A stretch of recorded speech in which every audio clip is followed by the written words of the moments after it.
Hey, I'm Alex, And I'm Brandon. and welcome to Living Electric. We're both content creators and electric vehicle enthusiasts. And through this podcast, we hope to share our experience with owning electric vehicles and help you join the electric life.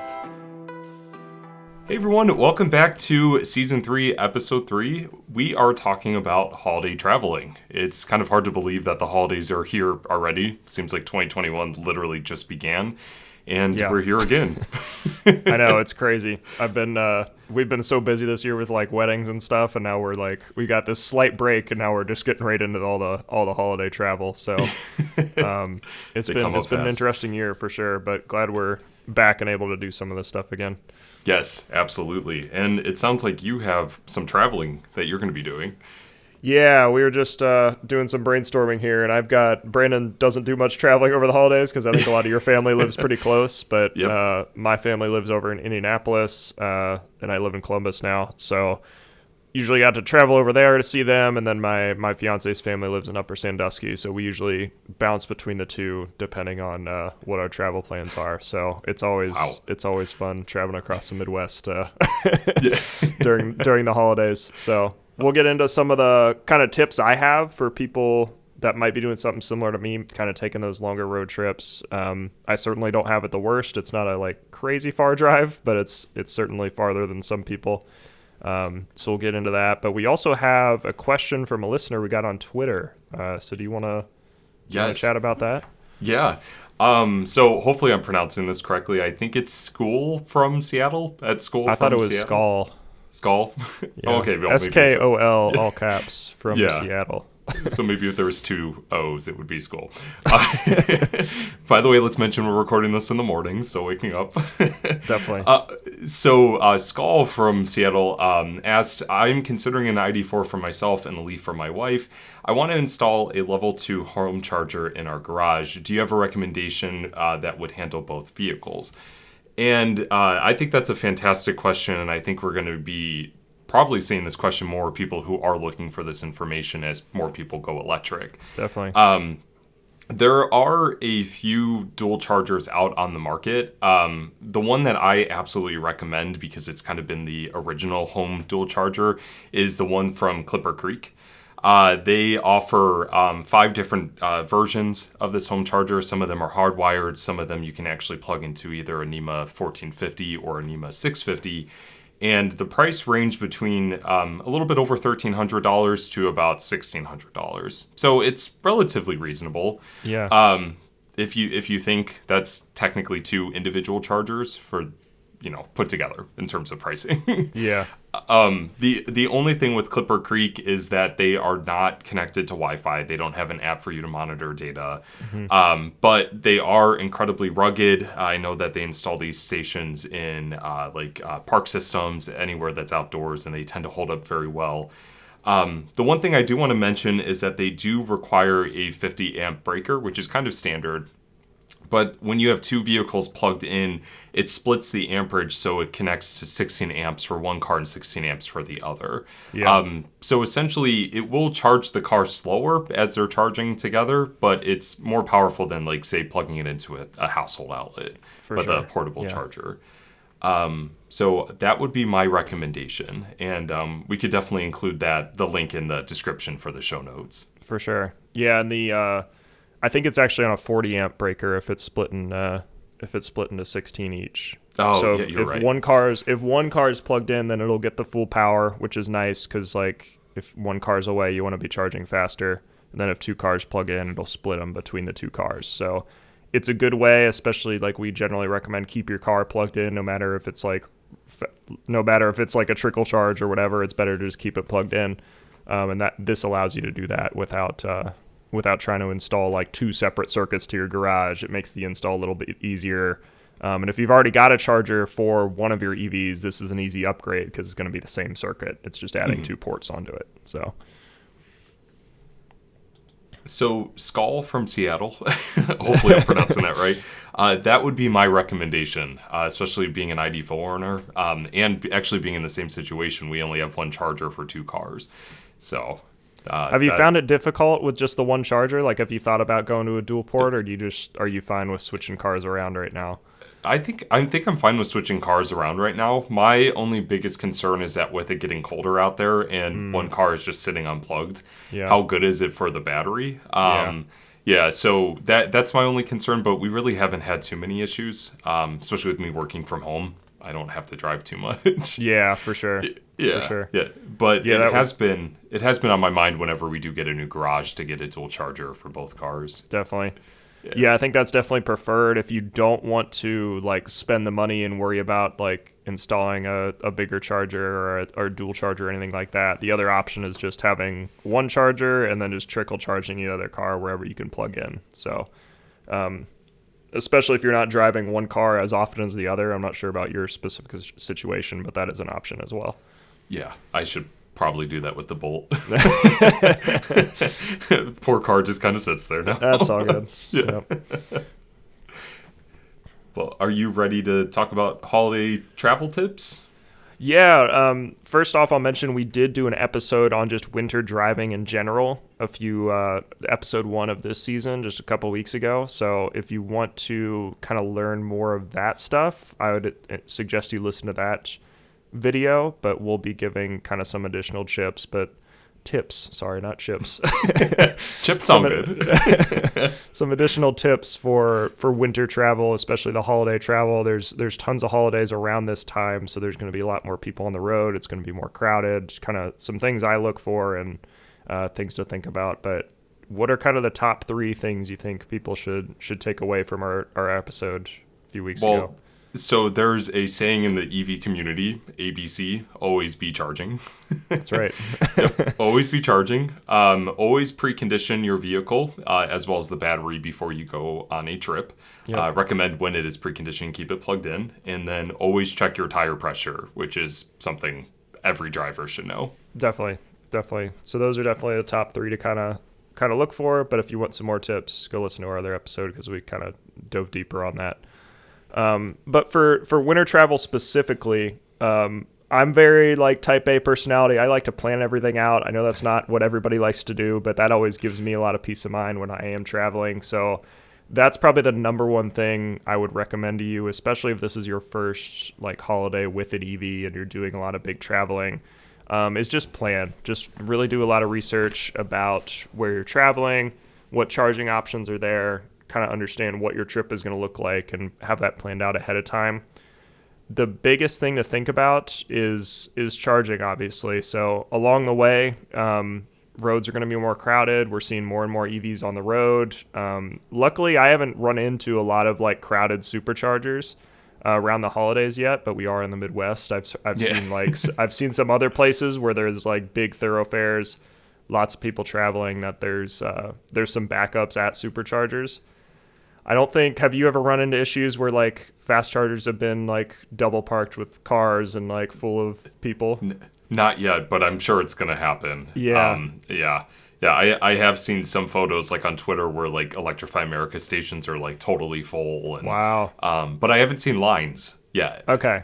Yeah. I've seen the same thing. I haven't seen like lines of people waiting. It's usually like one car waiting for somebody to finish up and then take that spot. So. Yeah. And the good thing is like the charging network isn't static. Like we're continuing to build like year over year. It's incredible how fast it's grown. I've probably mentioned this before, but I've now got like multiple charging options on my way to a destination versus like having to stop at a specific one in the past just because they're opening so many up. So I think it'd be good to have backup charging options as well. If you're like, okay, maybe this station is going to be full. Do we have enough charge to continue to the next station down the road? Or if this station is malfunctioning for some reason, God forbid, we can roll to the next station. So that's definitely something I recommend as well. Another thing with charging is look at your destination where you're going to be arriving and probably staying for a few days if you are visiting family and celebrating the holidays. I've been fortunate with my family. They're completely fine with me plugging it in their garage. I usually just bring my mobile adapter with me. It's super slow, but I'm parked there for like 3 days. So it's like, it's not a huge deal. We're not really going anywhere. We're hanging out with the family, doing all that kind of stuff. So if your family is cool with that, I definitely see if you can just plug in at your family's house and I would definitely bring an extension cord as well. I found that sometimes outdoor outlets, especially, are kind of in weird spots, and you might not be able to reach it from wherever your car is parked with just the standard mobile adapter. So I always bring that with me as well. The only other thing I was going to say is if you aren't able to charge at your family's place, maybe they only have street parking, or like it's a more or they're in an apartment or something without charging, it'd probably be good to find like a level 2 charger that is close to them that you could maybe go drop your car off for a little bit, charge it, and then go pick it up.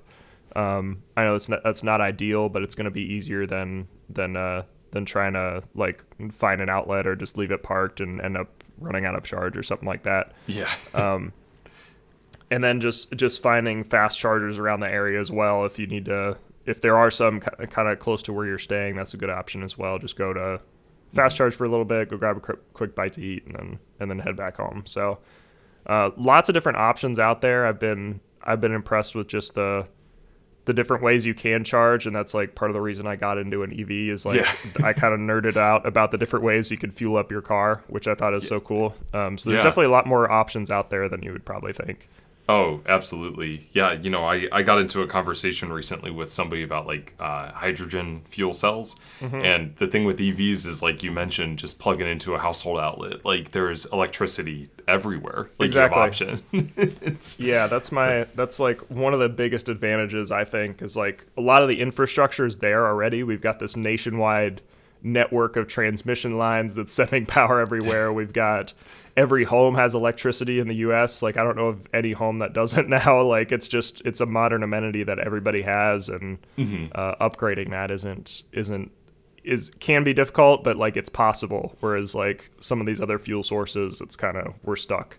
Yes, so, exactly. I'm trying to think if I've run into any issues while I've been holiday traveling, because I really haven't, which has been good. Like we've never ran out of charge. We've never like not had a place to charge. Anytime we've been traveling, chargers have not been crowded. Mm-hmm. The biggest thing like I've noticed, and we cover this in our winter weather driving episode, is you're just a lot less efficient in the winter. So you're going to end up using more energy. Especially with me, usually it's not just me driving around. It's usually like me and some passengers, some family members that are going on these trips with me. So there's going to be more weight in the car, especially if everybody's got luggage. Like, that just kind of, it's like all of the bad things you don't want in an EV are kind of happening around this time. So that's just something to think about as well. Yeah, I think the biggest thing when it comes to like winter traveling and holiday traveling, and I would say it's not just EVs as well, like it's gas and like other vehicles as well. Yeah, it's just being prepared, for the unexpected, because you never know when like a snowstorm might come about. Like true. How much cargo you're going to have, how that's going to impact your efficiency. Yep. I agree with you. I think before you plan any trip, especially around this time of year, just make sure you're prepared and well planned. And have your backup plans, because even if your backup plan fails, you're going to, might need to have a backup plan. For sure. For that. Definitely. Yeah. Definitely.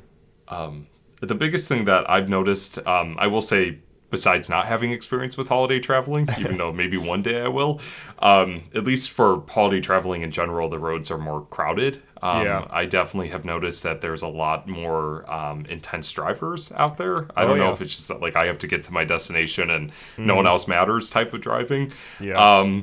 So, definitely put on that autopilot or, some of your driver assistants, and for sure try to stay away from the crazy holiday drivers. Yeah, I lean into that pretty heavily. Usually I just try to like enjoy the drive around this time, because like I know we're going to be stopping for charging. Like I don't need to rush anywhere. Like it's going to take, you're only going to save like maybe 10 or 15 minutes if you're speeding like for going like 10 over the speed limit going somewhere. So it's generally not worth it for me. It's just easier to kind of enjoy the drive, try not to get hit by anybody, and and make it to your destination safely.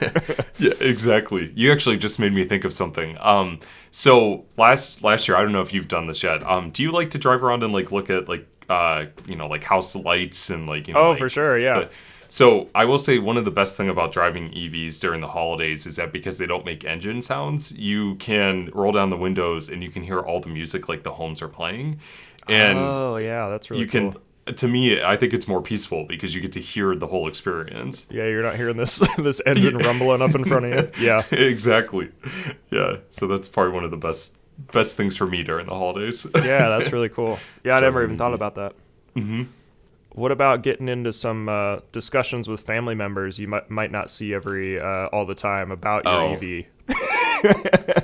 so man, Outside of driving, I think that's a fun thing to yes, discuss. yeah. There's always that like uncle that you get into like heated discussions with. Yep. I feel like I'm fortunate, and no offense to any of my family members that might hear this, I feel like I'm fortunate to like have the holidays not be around some of them. Oh, okay. Yeah, I mean, not to like, throw shade, and we could totally leave this in the episode, but like I really only see my immediate family during the Okay. holidays, and then like I'll just like, do like phone calls with like, cousins and aunts and uncles. Yeah. But I feel like I've never had those heated discussions about Oh, well, EVs that's with good. people. That's Yeah, good. only because my family tends to be on the same page. Yeah, I would hope so, given like your interest and Yeah. and that sort of stuff.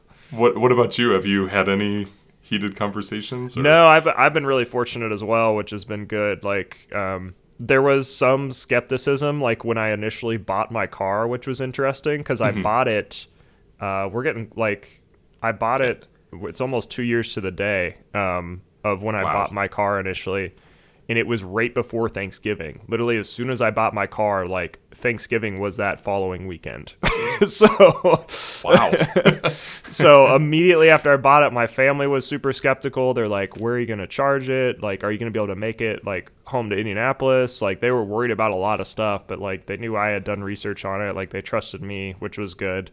That it was gonna be okay. But like now, like my family's all like excited about it. I don't think they're to the point where they want to switch to an EV, but I think it's something they're considering now and like understand that it is like very much the future, and like a lot of their friends are now in EVs. Like they're really opening it up to the idea, which is good, and it's only been a couple of years. So That's awesome. yeah, it's funny. One of my uncle actually, he drives a Model X. He got it back in 2016, I want to say. So like one of the earlier ones. Okay. But I first brought up like Tesla and EVs to him because I'm like, yeah, like that's like the car I want whenever I graduate. Yeah. And he's like, oh, really? Like I haven't heard about them. Like I thought they just made like the super expensive like Model S's or whatever. I'm like, no, they just released an SUV. Like it's a good family car, like all that kind of stuff. And he's been driving it for like coming on 5 years now. So You should have had your referral link back then. I know. Yeah, I missed out. I actually used his to buy my car, which is funny. Oh. So Keep it in the family, right? that's right. That's right. So That's awesome. Yeah, I feel like besides like having like, like the family dinner at like the holiday table, like I feel like the more you post on social media, like the experiences you have with EVs, especially, like a well-rounded observation, like I think people kind of pick up on it. Definitely. I know for me, I've had a lot of, like comments like, wow, this is capable. Like I can actually do this. Exactly. And it's like, yeah, but I think a lot, like you mentioned, like a lot of people have those concerns, but once they realize somebody who's close to them can do it, they can do it too. For sure. Yeah. And for a lot of people, that's all it takes really is seeing like somebody they know personally, like living with it and seeing how it works. And the holidays are a great opportunity to show them your vehicle if they're new to EVs or like have never seen one in person. Like really, like it's a great opportunity to show off your car because people have questions about it. Exactly. Yeah, just don't get heated. That's right. If you get heated, go inside and eat. You probably just need food. Yeah, I think that's a good thing to consider. Like anytime I'm talking to people, like I know everybody's coming with their own background on vehicles too. Like they might think certain things that you can maybe set them straight on or like kind of give your background on, but everybody's going to have their own opinion. Like definitely respect that and understand where they're coming from in vehicles because they might have different experiences or like want different things out of a car than you. So Exactly.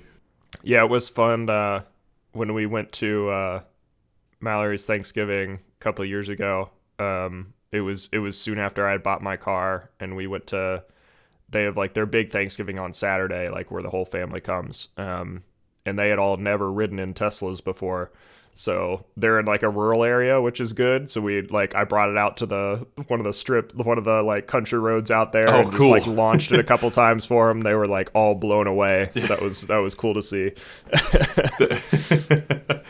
That's awesome. Yeah, I feel like all it really takes is for people who are curious about it is just to get behind the wheel, or like even just go for a ride. Definitely. You know, like Yeah. coming back from like Seattle and like being around like the electric highway like test drives, everybody who walked by were like the performance and the torque is what blew my mind. Like we weren't experiencing we weren't expecting that. Yeah.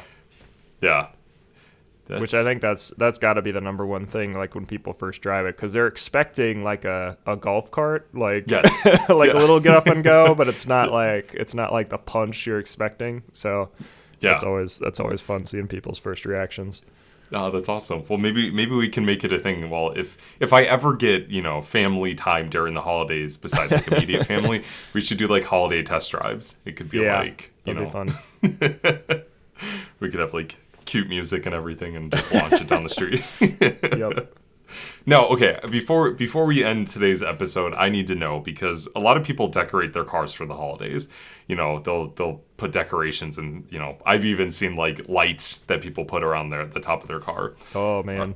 Are you going to do anything to your Model 3? No, I'm not doing anything. I greatly no offense to anyone that does that, but I greatly dislike all the the reindeer antlers and the noses and the like snow. I'm like, I don't want anything on my car though, so I'm probably a little I'm a little bit of a Grinch in that way.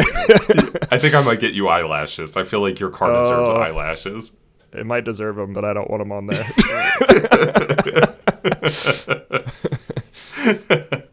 That's great. Well, I got my answer. What about you? Are you going to decorate your Bolt for the holiday? Do you ever do anything for it? No, I haven't. No. I mean, like, I feel like the ID4 would look better because it has like the Volkswagen logo right in the front. That's and true. The headlights almost look like eyes, so I probably could do like a Rudolph nose, like a red nose. Yeah. But the Bolt is actually, I probably could announce it on the episode. We found out that the GM is actually buying our car back. Oh, they are officially? Okay. We've been approved. Awesome. We have no idea what's happening. I've not heard back, but they said it could take about 4 to 10 weeks. Oh, wow. Okay. So just wanted to throw that out there. So the Bolt actually might do a, Transformer act and not be there anymore. So that's how I'm going to dress it up. There you go. An Wow, well, invisibility that's good cloak. news. Is are they going to give you like another car? Is it a trade, or are they just giving you like cash back? Yeah, so I'm doing an MSRP swap. Okay. So they're essentially going to take my loan and put it into another vehicle. Gotcha. Only downside is that it can't be another electric car from their lineup. It has to be a gas vehicle. So we'll be driving. I'm interesting. doing air quotes right now. Driving gas, but more than likely it's probably just going to sit there and we'll just use the ID4. Yeah. Yeah, Until we can figure out. you should do a video of like you switching back to gas after, like, not that you're going to drive it a lot, but like switching back after driving electric for so many years. Oh, right. And explain the whole situation, because that'd be interesting. Yeah, that would be that'd be fun. I'm not sure if I'm really looking forward to it. I'm just grateful that they're even giving me this option. Yeah. I'm very fortunate, and I mentioned it before the episode, that I have an EV around this time, because like with the amount of driving we are doing, like it's going to be, I mean, between Thanksgiving and Christmas, like the two major ones we celebrate, it's probably going to be close to like 1,000 miles between all of that. So Yeah, and that's a lot of money. yeah, If it was gas. and I would be burning through money like traveling everywhere for the holidays. But with an EV, it's so much nicer. Like you're saving so much money. So I've got a ton of referral supercharger miles. So like I don't pay anything traveling, which is super nice. Nice. Not everybody has that luxury, but So you can put that money back into gifts, right? Like that's what your family expects. That's right. Yeah, everybody's getting really expensive gifts this year. Well, I will send you my address. No. So any final tips here before we wrap up for holiday travel? Kind of a shorter one here, but we just wanted to get it in before the holidays hit here, and kind of give our tidbits and tips. Honestly, I'm trying to think if I have anything. I don't. Okay, that's fine. So, just everybody, safe travels this holiday season. Like we said, it's going to be crowded out there. There's probably going to be some aggressive drivers. Like, definitely be safe. That's the most important thing. Have fun, see some family, be safe, and let us know how your trips go too. Yes. We obviously answered that question at the beginning of the episode, but if you maybe DM us or send us messages on your holiday travel and how that's gone, we'll share some in the next episode maybe. Does that sound good? Yeah, we could definitely highlight some of your experiences. So definitely let us know. Chance to get features on the nationwide leading EV podcast, Living Electric. I like it. Going with confidence. That's right. So, looking forward to talking to you all in the next episode, and safe travels.